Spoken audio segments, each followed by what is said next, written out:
Hello friends, एक बार फिर से मैं आप सभी का डेली करंट अफेयर्स के इस वीडियो में स्वागत करता हूं। आप सभी जानते हैं आज के इस वीडियो में हम 16 मई 2023 के सभी इंपॉर्टेंट करंट अफेयर्स को यहां पर डिस्कस करने वाले हैं। आप देख रहे हैं क्रेजी जी का ट्रिक।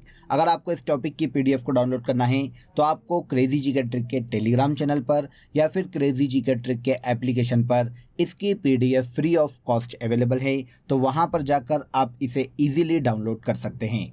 आइए शुरू करते हैं और डेली करंट अफेयर्स का आज का सबसे पहला क्वेश्चन देख लेते हैं। इंपॉर्टेंट क्वेश्चन है, नोट कर लीजिएगा। सीबीआई आपने काफ़ी बार नाम सुना होगा, सेंट्रल में काफ़ी सुर्खियों में रहती है।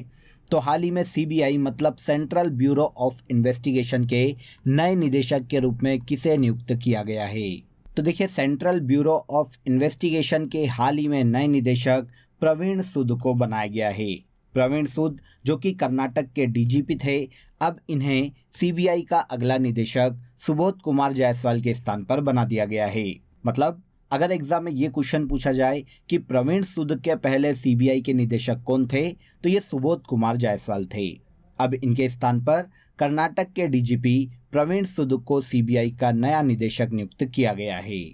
अब देखिए, इनके नाम पर डिसीजन एक 3 सदस्यीय पैनल ने लिया था, जिसमें देखिए भारत के प्रधानमंत्री नरेंद्र मोदी, भारत के चीफ जस्टिस DY चंद्रचूड़ और लोकसभा में विपक्ष के नेता अधीर रंजन चौधरी शामिल थे।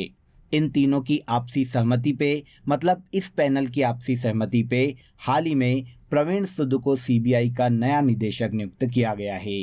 सीबीआई काफ़ी सुर्खियों में रहती है। इस पर बार बार एलिगेशन लगते हैं कि सेंट्रल गवर्नमेंट अपनी इच्छा अनुसार इस संस्था का मिसयूज करती है। सीबीआई को पिंजरे में बंद तोता भी कहा जाता है। ये क्वेश्चन यूपीएससी और पीएससी में काफ़ी बार पूछा गया है। ये भारत सरकार की एक प्रमुख जांच एजेंसी है, जिसकी स्थापना 1963 में की गई थी। एंटरप्रेन्योरशिप, फेयरनेस और इंटीग्रिटी इस संस्था का मुख्य मोटो है। 1963 में स्थापित सीबीआई के हाल ही में नए डायरेक्टर प्रवीण सूद को बनाया गया है। इसके बाद नेक्स्ट क्वेश्चन पर आते हैं। एक और इम्पोर्टेंट क्वेश्चन, दंड यात्रा या दंड यात्रा किस राज्य से संबंधित है? देखिए, यात्रा एक स्थानीय वर्ड है, यात्रा को ही यात्रा के नाम से जाना जाता है। तो दंड यात्रा या दंड यात्रा ओडिशा राज्य से संबंधित है। आंसर ए हो जाएगा। ओडिशा राज्य के जो लोक देवता हैं, जो कि पारंपरिक रूप से ओडिशा में पूजे जाते हैं, उन्हें प्रसन्न करने के लिए ओडिशा में हर साल दंड यात्रा या दंड यात्रा को आयोजित किया जाता है। यूँ कहें कि ये ओडिशा का एक पारंपरिक उत्सव है। ओडिशा की दंड यात्रा देश के प्राचीनतम डांस में गिनी जाती है। इस यात्रा में सामाजिक सद्भाव और भाईचारे का संदेश दिया जाता है और इसी के साथ देवी काली, देवी पार्वती और भगवान शंकर की पूजा की जाती है। तो दंड यात्रा ओडिशा राज्य का उत्सव है। अगर हम इस राज्य के और मेजर फेस्टिवल्स की बात करें तो देखिए, रथ यात्रा पुरी में निकाली जाती है, भगवान जगन्नाथ की यात्रा है। कलिंग महोत्सव भी ओडिशा में आयोजित किया जाता है। कोणार्क सूर्य मंदिर ओडिशा में है, तो कोणार्क नृत्य भी ओडिशा में ही आयोजित किया जाता है।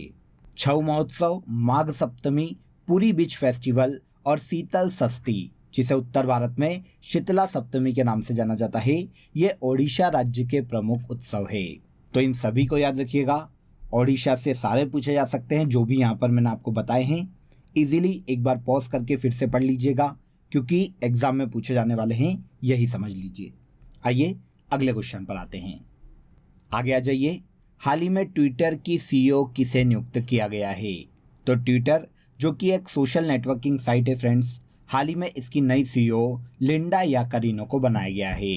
इसके पहले एलन मस्क ट्विटर के सीईओ के पद पर थे। अब इनके हटने के बाद लिंडा याकारिनो को ट्विटर का नया सीईओ बनाया गया है। एक यही फैक्ट है जो कि करंट अफेयर से पूछा जा सकता है। नॉर्मली ट्विटर के बारे में मैं आपको बता भी चुका हूं और आप जानते भी हैं कि ये एक सोशल नेटवर्किंग साइट है।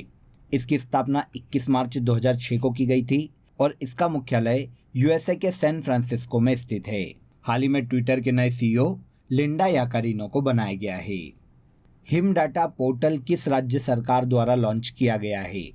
देखिए, हिम डाटा पोर्टल का अगर आप नाम सुनेंगे तो आपको समझ में आएगा कि ये उस राज्य में जारी किया गया होगा जहाँ पर बर्फबारी होती है या फिर जिसके नाम में ही हिम शब्द हो, तो ये हो जाएगा Himachal Pradesh. Him data portal हाल ही में राज्य सरकार के द्वारा लॉन्च किया गया है। अब क्वेश्चन आता है कि ये पोर्टल क्या है? तो देखिए, हिमाचल प्रदेश के मुख्यमंत्री सुखविंदर सिंह सुक्खू ने राज्य की जितनी भी कल्याणकारी योजनाएं हैं उनके वितरण और जनता की बेहतर सेवा के लिए सभी संगठनों के डेटा को एकीकृत किया है और इसके उद्देश्य से उन्होंने digital platform him data portal को लॉन्च किया है। यह पोर्टल देखिए हिमाचल प्रदेश राज्य में बेनिफिट डिस्ट्रीब्यूशन जो सिस्टम है उसको और मजबूत करेगा और जितनी भी योजनाएं चल रही हैं उनका लाभ ज़रूरतमंद लोगों तक या फिर राज्य की अधिक से अधिक आबादी तक पहुंचाने में मदद करेगा। इस पोर्टल के माध्यम से जितनी भी राज्य की आबादी है उसकी डिजिटल पहचान की जा सकेगी और उनका डिजिटली डेटा इकट्ठा किया जा सकेगा ताकि योजनाओं का वितरण सही व्यक्ति को किया जा सके। तो इसे ही नाम दिया गया है हिम डेटा पोर्टल, जिसे हिमाचल प्रदेश राज्य के द्वारा हाल ही में लॉन्च किया गया है। अब देखिए, हिमाचल प्रदेश की अदर स्कीम्स की बात करें तो मुख्यमंत्री मधु विकास योजना, मेघा प्रोत्साहन योजना, बेटी है अनमोल योजना, सहारा योजना, हिम केयर योजना, प्राकृतिक खेती खुशहाली योजना, पुष्प क्रांति योजना और मोक्ष धाम योजना, ये सारी स्कीम्स हिमाचल प्रदेश सरकार के द्वारा अलग अलग सेक्टर में लॉन्च की गई है। अभी हम हिम डेटा पोर्टल की बात कर रहे थे, तो ये भी हिमाचल प्रदेश राज्य का ही पोर्टल है। अभ्यास समुद्र शक्ति 2023 भारत और किस देश के मध्य आयोजित किया जाता है? तो देखिए, नाम क्या है समुद्र शक्ति 2023। इस युद्धाभ्यास का आयोजन भारत और इंडोनेशिया की सेना के मध्य में किया जाता है। अब देखिए, हाल ही में भारत और इंडोनेशिया के बीच द्विपक्षीय नौसैन्य अभ्यास समुद्र शक्ति के चौथे संस्करण का आयोजन हाल ही में 14 से 19 मई 2023 तक इंडोनेशिया में किया जा रहा है। इस युद्धाभ्यास में भाग लेने के लिए भारत की ओर से युद्धपोत INS कावारत्ती को भेजा गया है। INS कावारत्ती भारत में ही डिज़ाइन किया गया है और भारत में ही इसका निर्माण किया गया है। ये एक लड़ाकू जलपोत है जो कि समुद्र शक्ति 2023 युद्धाभ्यास में भाग लेने के लिए इंडोनेशिया के बाटम तट पर पहुंच गया है। तो समुद्र शक्ति युद्धाभ्यास भारत और इंडोनेशिया की नौसेनाओं के बीच में पारस्परिक जुड़ाव बढ़ाने के लिए और आपसी सहयोग बढ़ाने के लिए हर साल आयोजित किया जाता है। इसके अलावा देखिए, गरुड़ शक्ति भी भारत और इंडोनेशिया के मध्य में ही आयोजित किया जाने वाला एक संयुक्त युद्धाभ्यास है।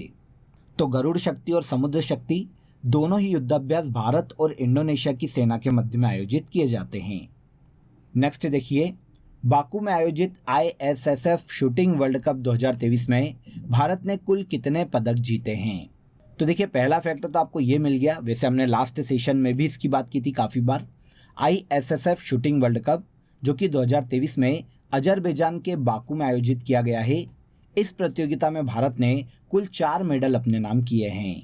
अब इन 4 मेडल में देखिए, एक गोल्ड मेडल, 2 सिल्वर मेडल और एक ब्रॉन्ज मेडल है। 4 मेडल के साथ इस शूटिंग वर्ल्ड कप में भारत चीन के बाद पदक तालिका में दूसरे स्थान पर रहा है। तो कितने मेडल मिले हैं हमें? 4, एक गोल्ड, 2 सिल्वर और एक ब्रॉन्ज मेडल। अब किस किस ने जीते हैं, तो आइए उन खिलाड़ियों की लिस्ट देख लेते हैं। तो शूटिंग वर्ल्ड कप 2023 में सरबजोत सिंह और दिव्या TS की जोड़ी ने 10 मीटर एयर पिस्टल के मिश्रित टीम वर्ग में गोल्ड मेडल अपने नाम किया था। तो पहला तो ये हो गया गोल्ड। हृदय हजारिका ने 10 मीटर एयर पिस्टल में सिल्वर मेडल जीता है, तो एक यहाँ पर हो गया सिल्वर मेडल। नैन्सी मंदोत्रा ने 10 मीटर एयर राइफल में सिल्वर मेडल अपने नाम किया, तो एक और हो गया यहाँ पर सिल्वर मेडल। और लास्ट हो जाती है रिदम सागवान, जिन्होंने 10 मीटर एयर पिस्टल में ब्रॉन्ज मेडल अपने नाम किया है, तो ये हो जाता है ब्रॉन्ज मेडल। तो ISSF शूटिंग वर्ल्ड कप 2023 में भारत ने एक गोल्ड, 2 सिल्वर मेडल और एक ब्रॉन्ज मेडल के साथ टोटल 4 मेडल अपने नाम किए हैं और पदक तालिका में चीन के बाद भारत दूसरे स्थान पर रहा है। क्लियर? इसके बाद देखिए, हाल ही में पुस्तक reflection of India's public policy का विमोचन किसके द्वारा किया गया? तो हाल ही में देखिए, reflections of India's public policy पुस्तक का विमोचन किया गया और इसका विमोचन भारत के हाल ही में उपराष्ट्रपति जगदीप धनखड़ के द्वारा किया गया है। आंसर भी हो जाएगा। देखिए, इस बुक के राइटर्स को याद रखने की हमें ज़रूरत नहीं पड़ेगी क्योंकि यहाँ पर राइटर्स एक से ज़्यादा हैं, तो केवल एक बार नाम सुन लीजिए और बस इतना याद रखिएगा कि इसका विमोचन जो है भारत के उपराष्ट्रपति जगदीप धनखड़ के द्वारा किया गया है। अब पुस्तक के लेखक कौन कौन हैं? तो देखिए, अशोक दलवई, अजय त्यागी, अरविंद मेहता, आलोक श्रीवास्तव, राजेश सिंह, रीना रे, श्रीमत पांडे, सूत्रधार शैलेंद्र जोशी, सतीश तिवारी और तरुण श्रीधर, इनके द्वारा संयुक्त रूप से इस पुस्तक को लिखा गया है। तो reflections of India's public policies नाम की पुस्तक का विमोचन जगदीप धनखड़, जो कि भारत के वाइस प्रेसिडेंट है, इनके द्वारा किया गया। आगे बढ़ते हैं। ग्लोबल आयुर्वेद फेस्टिवल का आयोजन कहाँ किया जाएगा? तो ग्लोबल आयुर्वेद फेस्टिवल की सबसे पहले देखिए हम बात करते हैं। ग्लोबल आयुर्वेद फेस्टिवल में देखिए आयुर्वेद के माध्यम से बड़ी से बड़ी डिसीज़ को कैसे ठीक किया जा सकता है, इसके बारे में बताया जाएगा।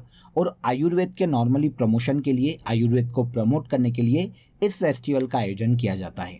अब देखिए 2023 में ये जो फेस्टिवल है, जिसे ग्लोबल आयुर्वेद फेस्टिवल के नाम से जाना जाता है, ये केरल की राजधानी तिरुवनंतपुरम में आयोजित किया जाएगा और इस साल ये इसका 5वां संस्करण होगा। 5th ग्लोबल आयुर्वेद फेस्टिवल 2023 का आयोजन 1 से 5 दिसंबर 2023 तक केरल की राजधानी तिरुवनंतपुरम में आयोजित किया जाएगा।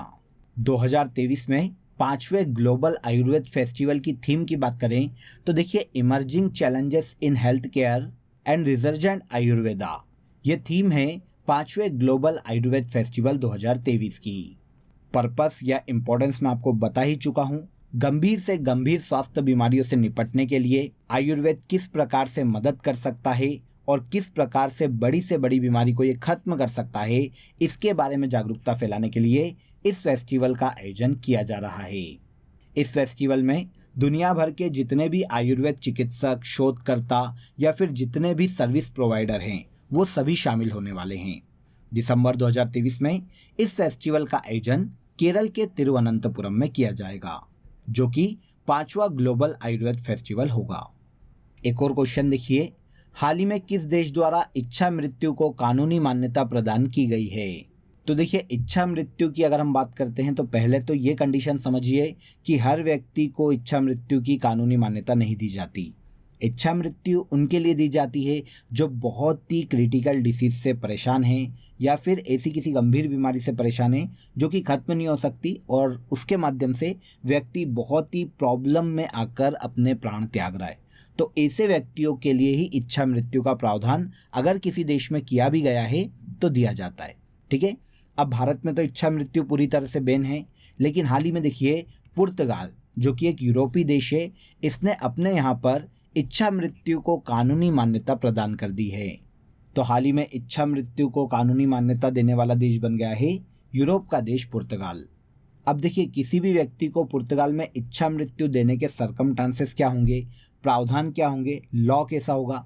तो देखिए व्यक्ति को 18 वर्ष से ऊपर का होना चाहिए, पहली शर्त। दूसरा, उसे ऐसी क्रिटिकल डिसीज से पीड़ित होना चाहिए जिसका इलाज संभव नहीं है या फिर वो लास्ट स्टेज में है या फिर बहुत ही पेन उस व्यक्ति को सहन करना पड़ रहा है। तो ऐसी कंडीशन में सॉफ्टली रिसोर्सेस के द्वारा उस व्यक्ति को मृत्यु प्रदान की जा सकती है। ये प्रावधान हमें पुर्तगाल में देखने को मिलते हैं। अब देखिए इच्छा मृत्यु को कानूनी मान्यता देने वाला विश्व का सबसे पहला देश नीदरलैंड था। नीदरलैंड, जो कि यूरोप का देश है, इसने सबसे पहली बार अपने यहाँ पर इच्छा मृत्यु को कानूनी मान्यता प्रदान की थी। और अब हाल ही में पुर्तगाल देश, जो कि यूरोप का ही देश है, इसने भी अपने यहाँ पर इच्छा मृत्यु को कानूनी मान्यता प्रदान कर दी है। याद रखिएगा। इसके बाद आज का सबसे लास्ट क्वेश्चन देखिए, विश्व प्रवासी पक्षी दिवस कब मनाया गया? तो देखिए वर्ल्ड माइग्रेटरी बर्ड डे हाल ही में 13 मई को मनाया गया है। अब ये जो डे है साल में 2 बार मनाया जाता है, एक तो मई माह में और एक अक्टूबर माह में। दोनों ही माह में दूसरा जो शनिवार आता है उस दिन विश्व प्रवासी पक्षी दिवस के रूप में मनाया जाता है।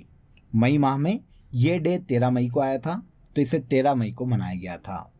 लोगों में प्रवासी पक्षियों के लिए जागरूकता पैदा करना और प्रवासी पक्षियों को संरक्षित करना, उनके जो प्लेसेस है जहाँ पर वो हर साल आते हैं उन्हें संरक्षित करना, ये उद्देश्य है विश्व प्रवासी पक्षी दिवस का। इसकी शुरुआत देखिए 2006 में की गई थी और 2023 में वाटर सस्टेनिंग बर्ड लाइफ, ये 2023 की विश्व प्रवासी पक्षी दिवस की थीम है। तो मई 2023 में विश्व प्रवासी पक्षी दिवस 13 मई को मनाया गया है। क्लियर? तो यहाँ पर देखिए हमने 16 मई 2023 के सभी इंपॉर्टेंट करंट अफेयर्स को डिस्कस कर लिया। अब आ जाइए हम फैक्ट शीट को यहाँ पर डिस्कस कर लेते हैं। आज की फैक्ट शीट बहुत ही इंटरेस्टिंग होने वाली है, क्योंकि आज की फैक्ट शीट में हम यहाँ पर जीआई टैग को डिस्कस करने वाले हैं। वो जीआई टैग जो कि हाल ही में अप्रैल या मई माह में दिए गए हैं, उनको हम यहाँ पर स्पेशली डिस्कस करने वाले हैं। सबसे पहला देखिए, तमिलनाडु राज्य के मनामदुरई मिट्टी के बर्तनों को हाल ही में जीआई टैग प्रदान किया गया था। मनामदुरई मिट्टी के बर्तन कहाँ पाए जाते हैं? तमिलनाडु राज्य में। इसके बाद देखिए, लद्दाख की लकड़ी की नक्काशी के लिए लद्दाख को भौगोलिक संकेत दिया गया है।